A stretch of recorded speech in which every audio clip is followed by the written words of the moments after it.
The animals are called 3D paper crafts. And so they are individual patterns that are printed on cardstock.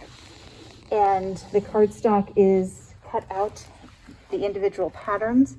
And the pieces are then cut and scored and then glued together individually to make the different shapes. Now, how do you know what to glue to where? So you can see the individual pieces are all numbered, and then the tabs are what are scored, and then they go, this one is done, each piece has an individual number, and then they have, so like this is piece 15, and then you'd get like the tab would be 15-1 on the piece that comes next to this one. This is going to be a pumpkin. Do you need the template? The template, some of them are free, some of them you have to buy.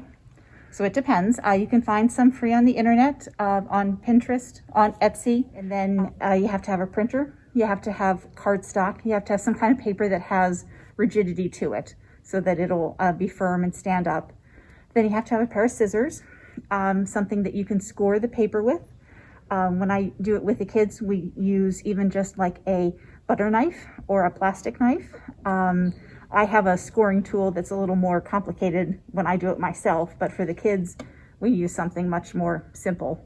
An old ballpoint pen that doesn't work will actually work as well. So these are folded book art is what it's called. And this is taking an old library book that has seen its life and recycling it into art. And so we have done a hedgehog and we have done a mouse. And with simple folds on the pages, basically 2 different folds, folding it in and then folding each corner in, starting from the center and working out in each direction. That created the hedgehog. And then we added a little bit of adornment to it so that you get a face. And then the mouse just folded down the center and then the ends tucked in, and then again added some accoutrements to it to the front so that you get a little more of the face added to it. I have done Celtic knots. I have done birdhouses, something that looks like a birdhouse. I have done a cutout that actually looks like a vase. We have one that we actually use as a pen holder. So you can take and create a whole lot of things by bending the pages of the books. And you find the designs online, or do you come up with them, or a combination? A lot of them I find online. Pinterest is a fabulous place to find designs, but then some of them I take and modify because they don't always give you step-by-step instructions. So you see a picture and then you kind of go, well, it looks like it did this, but I can't quite make it do what I think it does. But by folding it, you can trial and error. Do any kind of books work best, size or paper-wise? Depends upon what you're working towards. Sometimes a paperback book is better than a hardback book.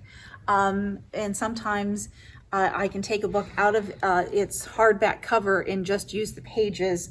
If I'm doing something in a whole round of 360, I will want it without a spine, and it can start as a paperback, or depending upon the filigree of the paper, that's sometimes really what you want, is the thickness of the paper. You want it to be something that's got some grit to it and strength, as opposed to something that's very thin.